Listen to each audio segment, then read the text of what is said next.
Bandits strike military base in Niger State. Multiple soldiers feared dead. PDP reinstates Anyao as National Secretary. Gombe residents fault TCN's restoration claims as businesses suffer over power blackout. On the foreign scene, 2 killed as Kenya's anniversary protests erupt in violence. Hello and welcome to News Hour. I'm Muhammad Kudu Abubakar. Authorities of the Nigerian Army on Tuesday revealed that 17 soldiers lost their lives while 10 other soldiers were injured when troops engaged over 300 terrorists hibernating in some forests in Niger State in a gun duel that lasted hours on Tuesday. According to the Army, the wounded personnel have been evacuated to a military medical facility where they are currently receiving treatment. The spokesperson of the Army, Apollonia Anele, who disclosed this, noted that the gun duel followed attempts by terrorists to carry out a nighttime transit towards Kwatankoro Forest, located in the state, where they were reportedly planning coordinated attacks on surrounding communities. Anele also noted that the terrorists were also looking for a safe haven to evade the pressure from Zamfara State and intense bombardment. Specifically, the Army said both the ground and air troops in a joint operation successfully thwarted an attempted incursion by terrorists into Bangi community in Mariga local government area of Niger State. Anele, a lieutenant colonel, explained that the terrorist movement and actions were effectively disrupted by the troops who engaged them in a fierce firefight that lasted more than 3 hours. TOS TV's reports that many terrorists were killed during the shootout.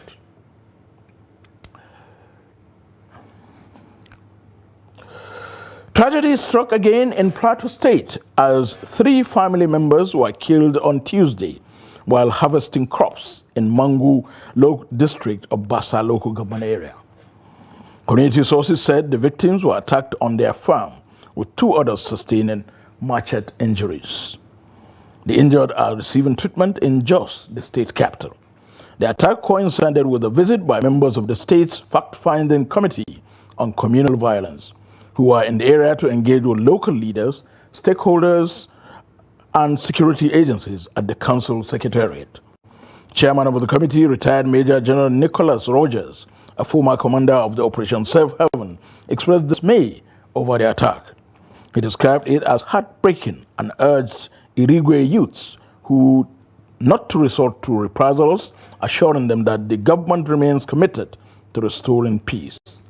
The victims have been buried while security forces are intensifying efforts to apprehend the attackers.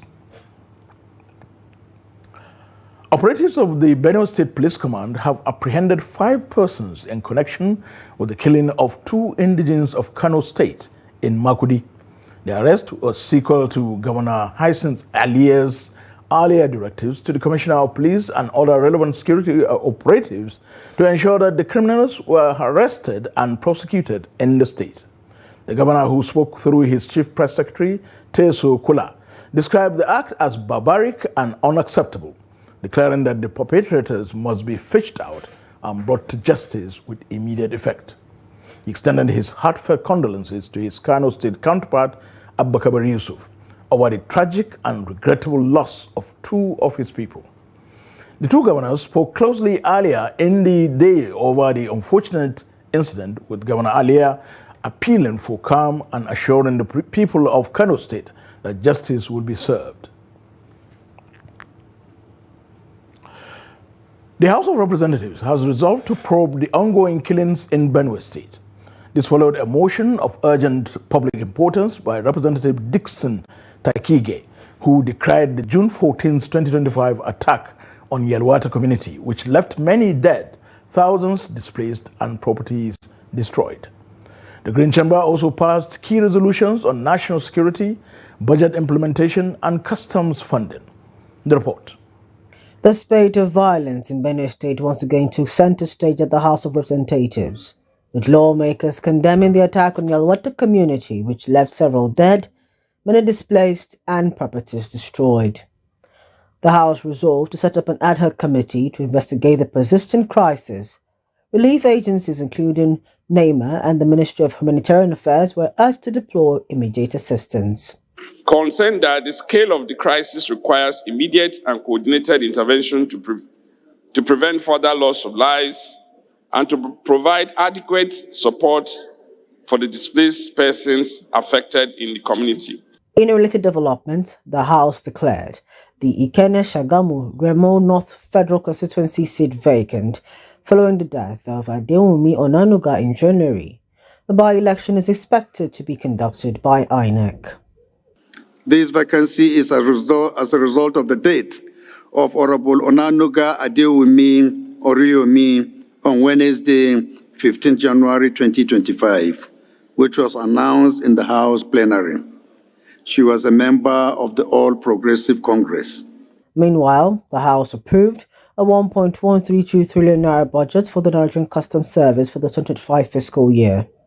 The approval followed the adoption of a report presented by the Committee on Customs and Excise. The report also calls for the end of illegal collection of certain fees by customs and urges the reintroduction of excise duties on telecom services and single-use plastics. The sum of 1,700,488,214,675 naira for cover based on a 4% FOB. Not backed by any known law of Parliament. So if it's not backed by law, do we need to actually ask them to stop collection of something that is not backed by law? Us now overflogging it that why, for something that is not backed up by law, that why are they still introducing it? And those that they were paying ad initio before now, they say they are no longer existing. We are not part of the committee.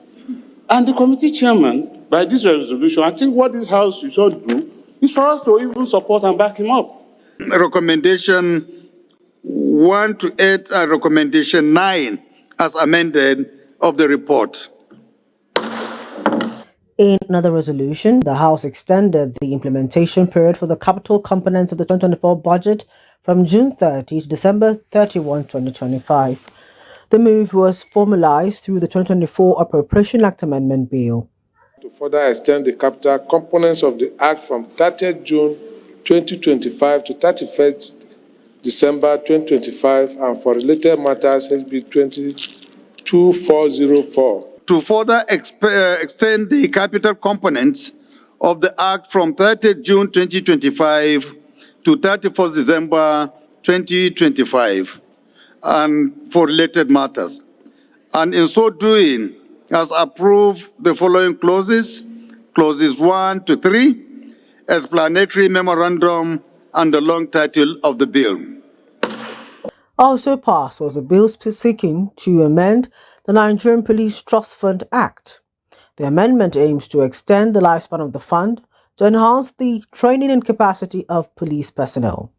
The bill mandates the fund's trustees to submit an annual budget to the supervising minister no later than June 30 each year. The European Union and UNICEF have expressed sympathy with victims of the recent deadly attacks on Yelwata community in Guma local government area of Benue State. The attack, allegedly carried out by armed herdsmen, claimed several lives and displaced hundreds of residents. TOS TV correspondent in Benue State reports that both organizations visited the camp sheltering displaced persons at the Makudi International Market, where they pledged support for the return and recovery of affected communities. The report. At the internally displaced persons IDP camp in Makudi, the atmosphere is filled with grief and uncertainty. Yet amid the sorrow, there is a glimmer of hope. The community wants to return to their community. They want to move ahead. We will support for their return to their community. Leading a high-level delegation of EU and UN officials, the European Union ambassador to Nigeria, Gautier Mignot, visited the camp to assess the humanitarian situation firsthand. We felt that it was necessary to come and meet them, express our support, our sympathy, our solidarity, and listen to them. And this is what we've just done, to listen to their testimonies. And also now we will have meetings with state authorities, see how perhaps we can contribute to peace building here in Benue State and development support to the state policies. UNICEF Country Representative Christian Munduate announced that the agency will support the rehabilitation of the health center, school and water facilities in Yelwater to facilitate the safe return of residents. They want to still work with their farms, their land. They want their children to be at school, and this is very commendable, because the easy way would be, oh, let us stay in a camp and here maybe our life will be solved. And no, they want to go back. They want to continue working. This speaks highly about them. We will support for their return to their community. The Benue State government also reaffirmed its commitment to the safe and dignified return of all displaced persons to their ancestral homes. They would rather be taught to fish so that they can fish by themselves. They don't want hand-me-downs that are being given here at the camp. And the government will do all that it takes to ensure that they can return safely to their ancestral homes. As the humanitarian partners rally to support Yelwater, the resilience of its people, alongside continued government action, remains crucial to rebuilding lives torn apart by violence. To politics now, the People's Democratic Party, PDP, has reinstated Senator Samuel Anyanwu as its national secretary after a prolonged leadership tussle. Acting National Chairman Ilyasu Umar Damagum announced the decision on Wednesday at the party's National Secretariat in Abuja. He described it as difficult but a necessary decision.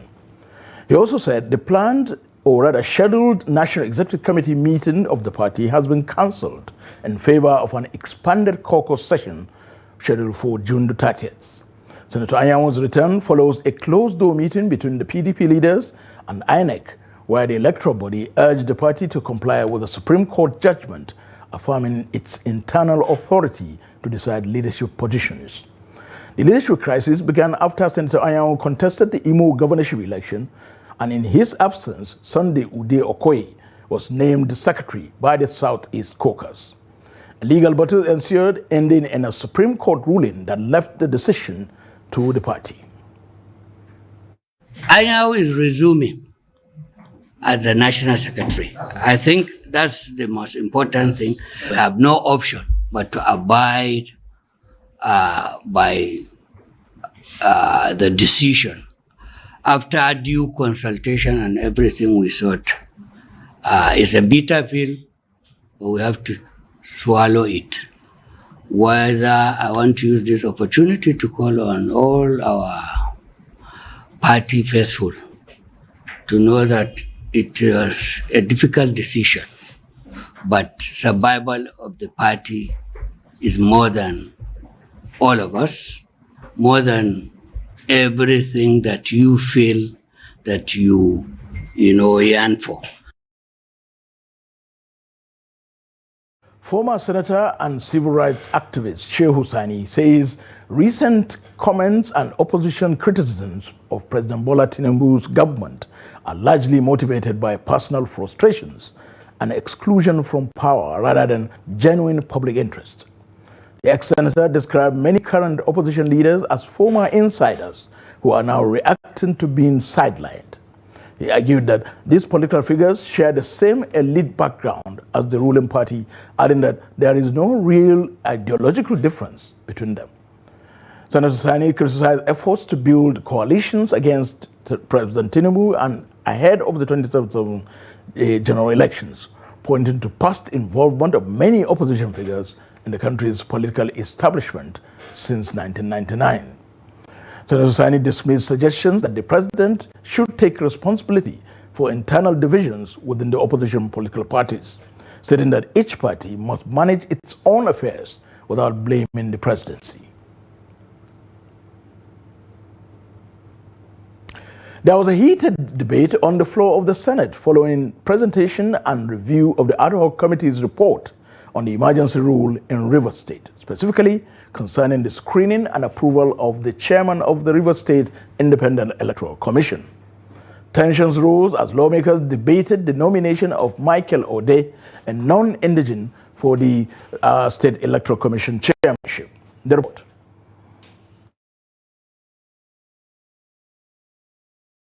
The appointment sparked strong opposition from several minority party members.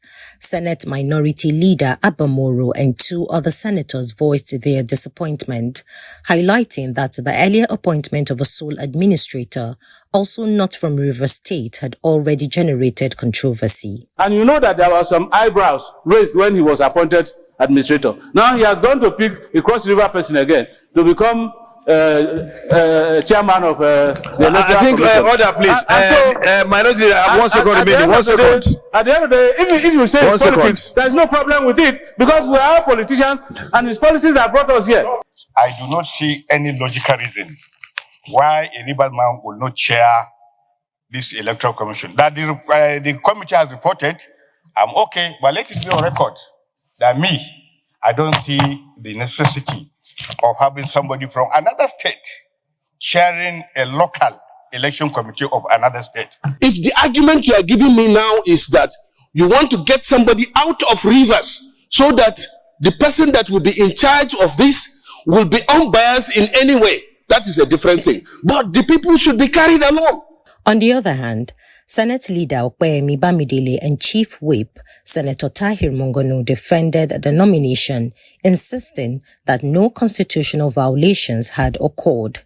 We are here to uphold the Constitution. In fact, we even swore to uphold the Constitution. And there is no any inhibition by way of the constitutional provision, which is the ground norm of the land. As a Nigerian, any Nigerian is free to take up appointment anywhere in Nigeria. All the 6 other members, the 6 members are from Rivers. But the chairman we are bringing because we need all the neutrality that we can get. Not only someone who will just be neutral, but someone, not only that will be neutral, we want to be seen as being transparently neutral. And this is part of their transparency. Despite the disagreements, the report was overwhelmingly adopted by voice vote, confirming the appointment of the chairman of the Rivers State Independent Electoral Commission and members. As chairman and members of the Rivers State Independent Electoral Commission, is this a true reflection of what transpired in the committee of the whole?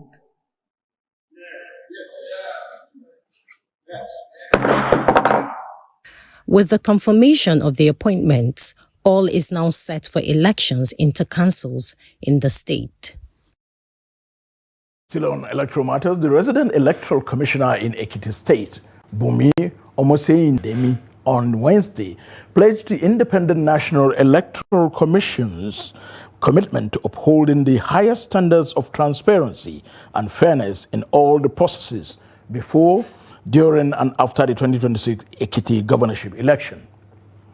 The REC made the pledge in Ado-Ekiti, the Ekiti state capital, during a meeting with political parties where he officially served notice of the Ekiti state 2026 governorship election to them.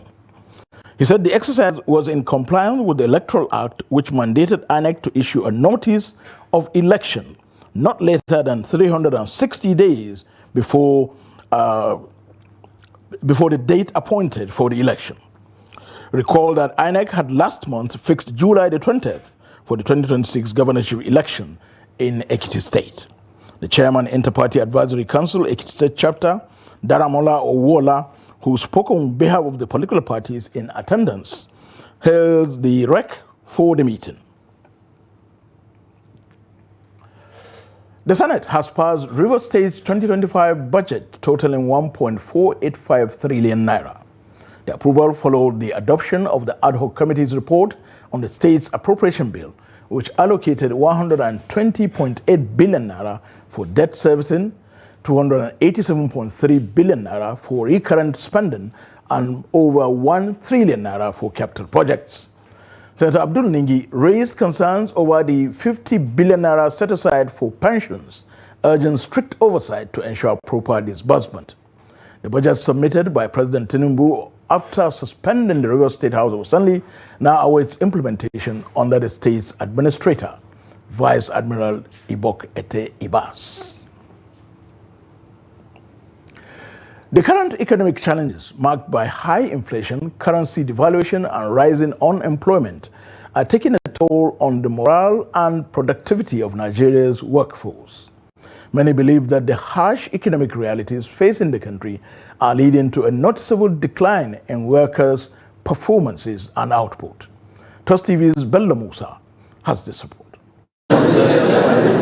As inflation continues to soar, its effect on the workforce are becoming increasingly evident. The drop in employee productivity comes as no surprise, given that the removal of fuel subsidies and fluctuating exchange rates have significantly increased the cost of living for the average Nigerian. Some workers in Kaduna say the situation has directly impacted workplace efficiency and motivation. The issue is that actually this economic is so hard, but all what I believe is that if all hands is on the desk, we support the government at their level and we support ourselves. So I believe that we'll get rid of it. The economic hardship is a problem that is cutting across. Even the employers themselves, they are affected. You understand? So they just have to do their own bit, and then they leave the rest to providence. There is need for the government to introduce programs that support workers, not just offer them loans, but real sustainable assistance.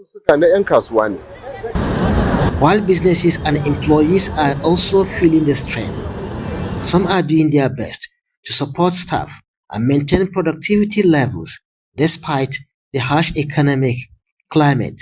I try my best to see that I took into consideration those little aspect of transport from the small sources of income. We take care of that, but generally someone will come because what you are giving him is not enough to take care of the reality of inflation. His mood will not support him to be cheerful and to give his maximum best in discharging his responsibility. Labor unions also acknowledge the connection between economic hardship and declining worker productivity, warning that the trend could have long-term effect on national economic growth. And whenever you find somebody that is not satisfied, that cannot meet his basic obligation, because family obligations are basic obligations. If someone cannot meet up with those demands, is actually or is virtually or is obvious that his productivity level will go down. In response, many employers have introduced measures to ease the burden on workers, hoping to sustain productivity and reduce absenteeism that could result in job losses. Bello Musa, TOS TV News, Kaduna. Moving on now, a former military president, General Ibrahim Badamasi Babangida, is of the opinion that northern Nigeria needs strong voices that will genuinely push for its development and protect its interests.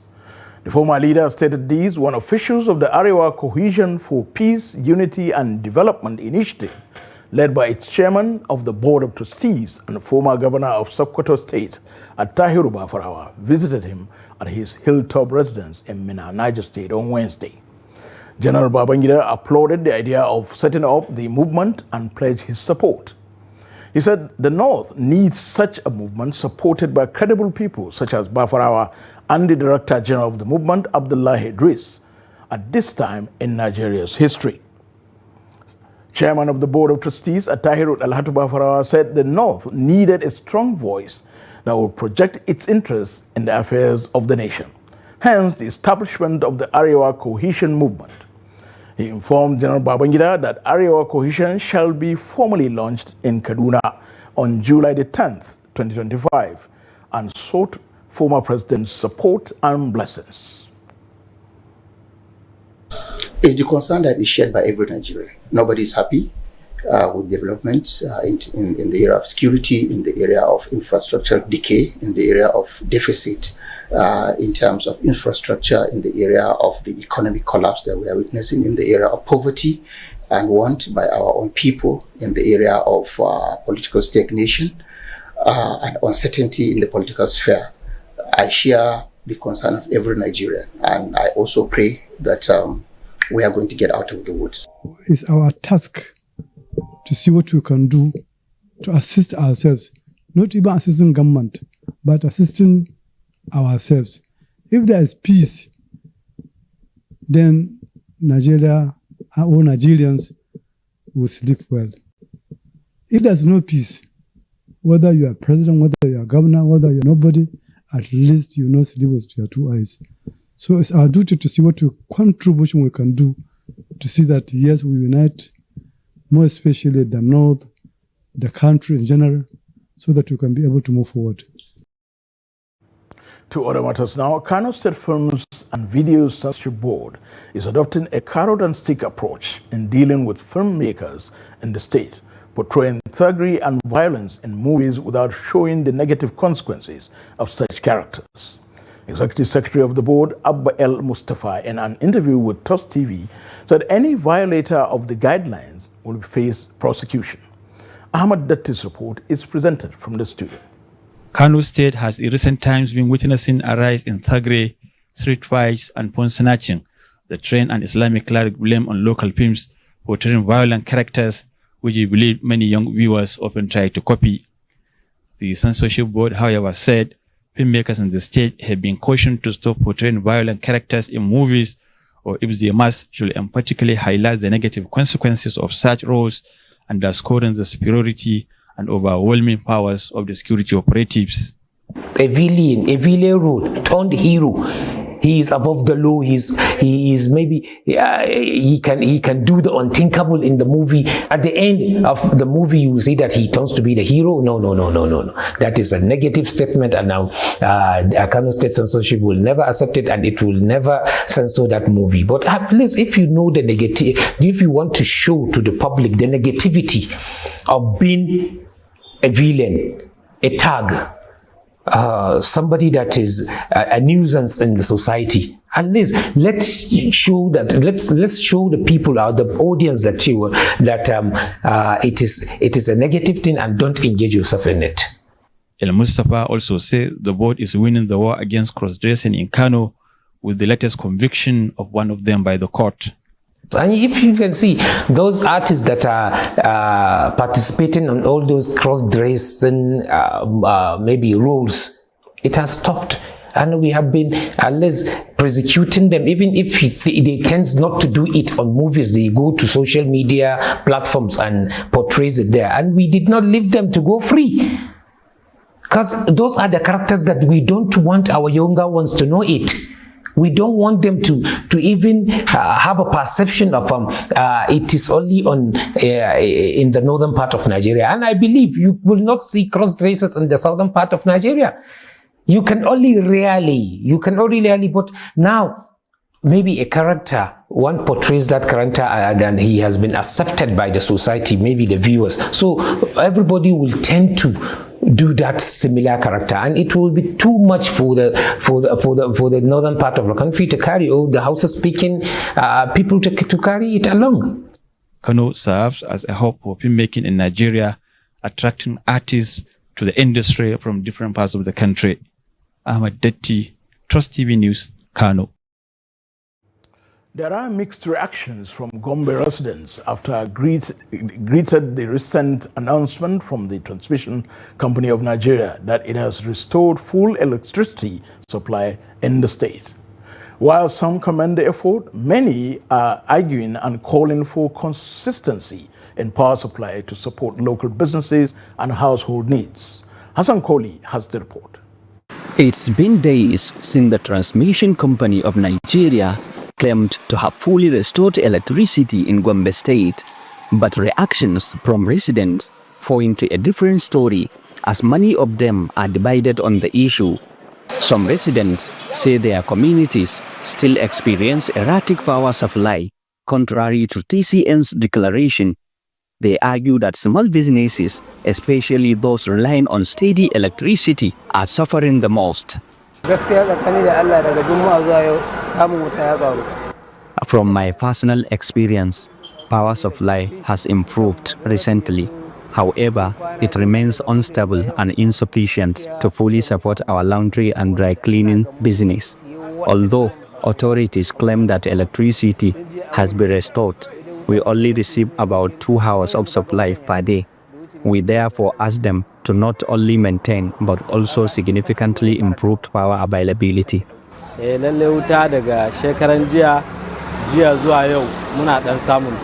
We have been experiencing persistent power shortages, although there has been a relatively stable power supply in recent days.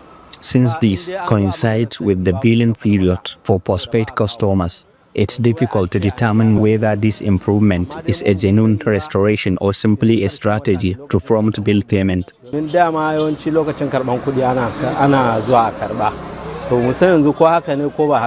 Some business owners and residents are urging the federal government and TCN to address the root causes of the instability and not merely focus on restoration announcements, saying they are doubting the recent announcement by the TCN.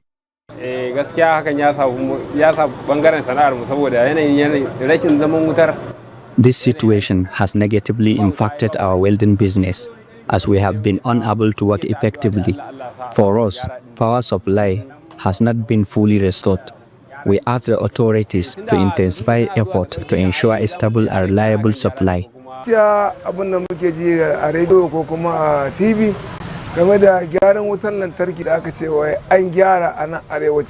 I haven't noticed any improvement. In fact, we have had no electricity since the electrocution incident. We are appealing to relevant stakeholders to assist the hospitalized victims and urgently restore power to our neighborhood.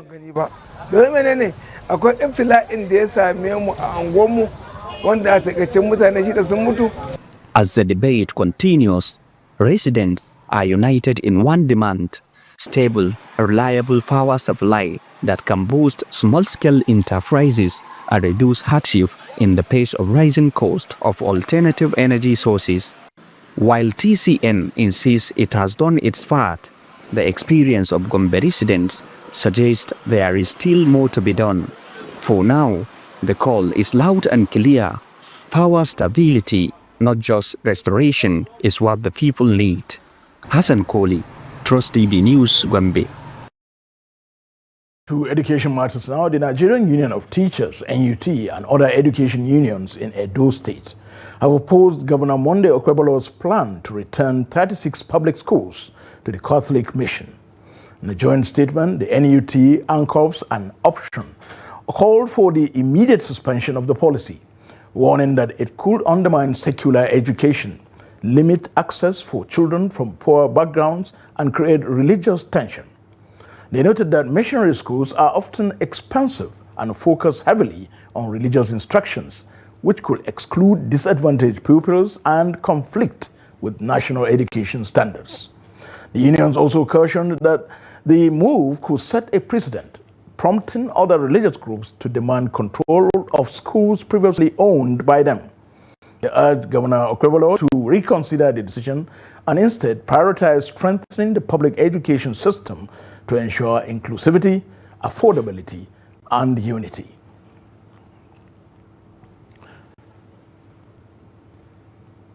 The Adamawa State government has vowed to utilize technology for the enhancement of administrative functions, ensuring increased transparency and effective data management. To this end, the State Planning Commission has organized a training session for 21 local government monitoring and evaluation officers as part of efforts to achieve the goal. TOS TV's Gibson Soadigo has the report. Monitoring and evaluation officers from the 21 council areas of Adamawa State convened at the State Secretariat for a two-day workshop aimed at deepening their understanding of e-governance through technology integration. The workshop was organized by the Adamawa State Planning Commission, an agency that receives funding from Governor Fintri to foster the adoption of technological tools in governance. The executive chairman of the commission, Mary Paninga, reeled out the significance of the meeting, which was conducted with the approval of the Adamawa State Governor. His Excellency, the Executive Governor of Adamawa State, Right Honorable Ahmadu Umar Fintri, being a project master, has done a lot and is doing a lot. And he sees the need for monitoring to back up his activities. And with this, the team has to be trained adequately because we are going technological. Adamawa is technological in its own monitoring. And we need all the local governments to be technologically monitored, covering the 21 LGAs. So the staff are being built, their capacity is being built so that they will be able to adequately deliver.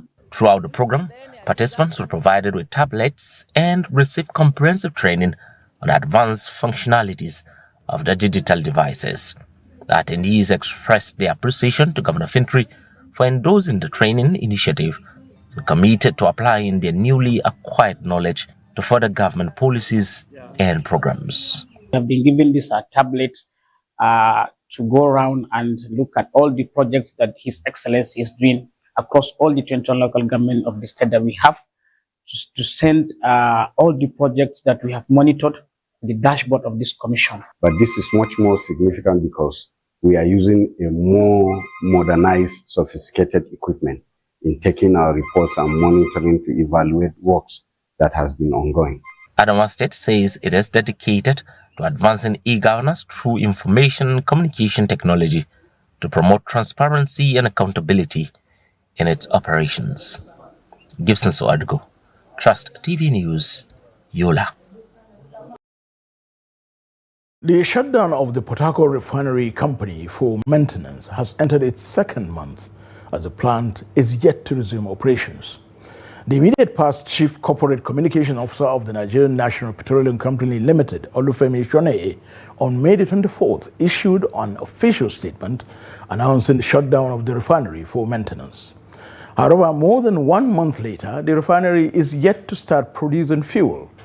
Local petroleum marketers who had once expressed their concerns over the shutdown of the facility said the repair work is still ongoing.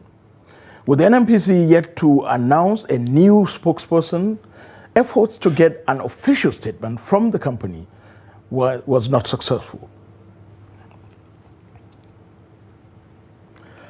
The National Forum of Heads of Federal Government Establishments in Nigeria says the 70,000 national minimum wage has lost its monetary value and no longer sustainable. The chairman, Osun State chapter of the union, Samuel Adekunle, said this on Wednesday in Oshobo during an interdenominational service to mark the 2025 African Civil Service Week. Speaking on the sidelines of the event, Adekunle said high inflation and continuous increase in cost of living has eaten deep into the minimum wage. He added that workers' pains had deepened because of rising inflation, since the minimum wage is signed into law by President Bola Tinubu in July. Adekunle, who is also the curator, National Gallery of Arts, called on the government to implement a higher national minimum wage for workers in line with the present economic realities. You're still watching News Hour on Trust TV. We will return shortly. Don't go away.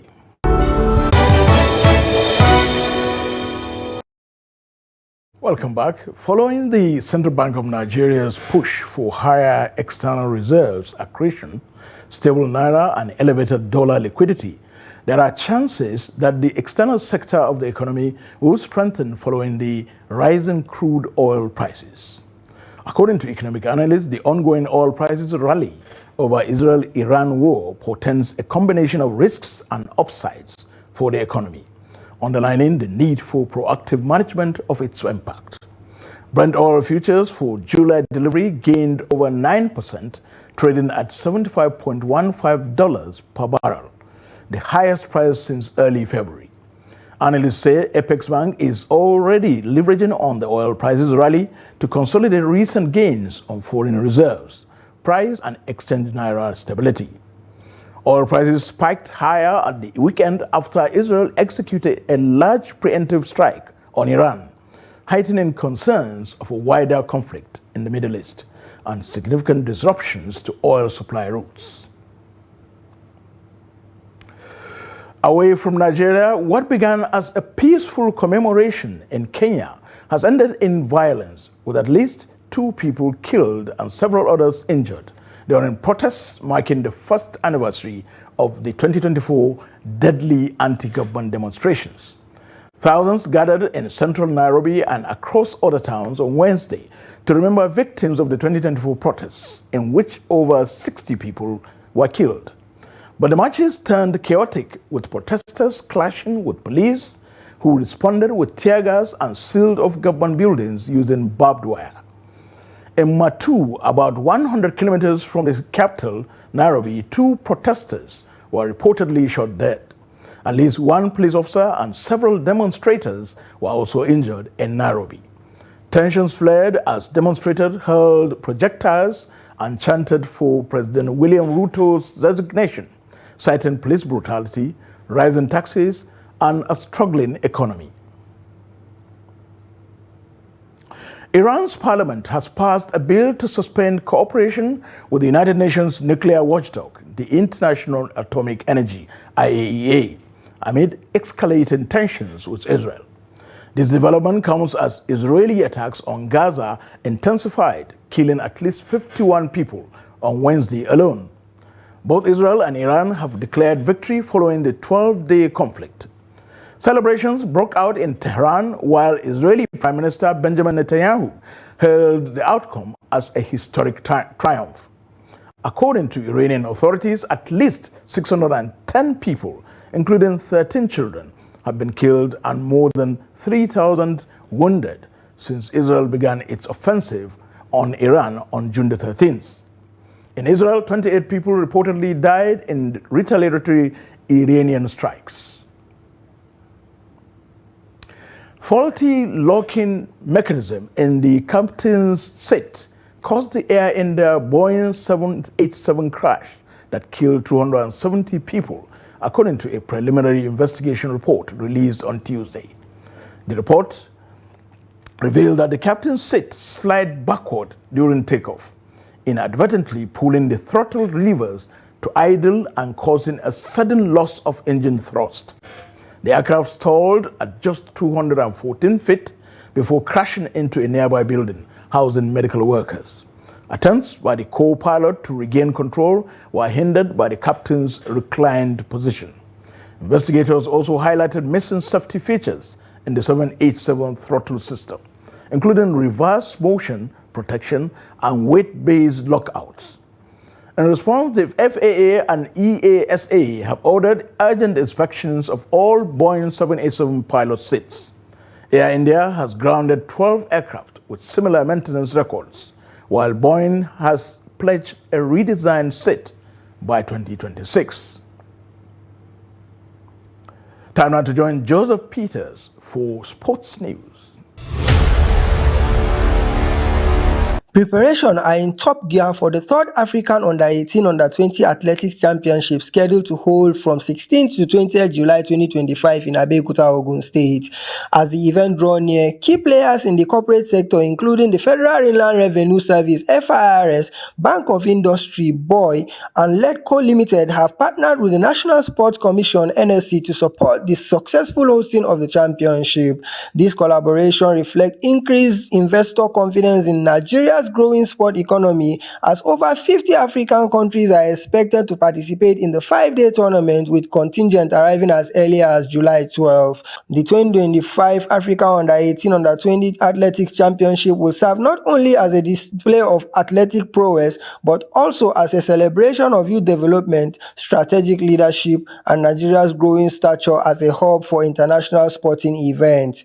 Still in athletics, The Director General of the National Sport Commission (NSC), Honorable Bukola Olakpade, has reaffirmed that Favour Ofili remains a Nigerian athlete, dispelling recent speculation about her purported switch of allegiance to Turkey. The statement comes amid circulating reports suggesting that Ofili, a multiple-time national champion and international medalist, was in the process of transferring her allegiance to Turkey, a claim the NSC has firmly denied. Speaking at the World Press Conference for the Confederation of African Athletics (CAA) Under-18 and Under-20 Championship in Abuja, Olakpade, who also served as chairman of the Local Organizing Committee (LOC), categorically stated that there is no official confirmation of any nationality change for the elite sprinter.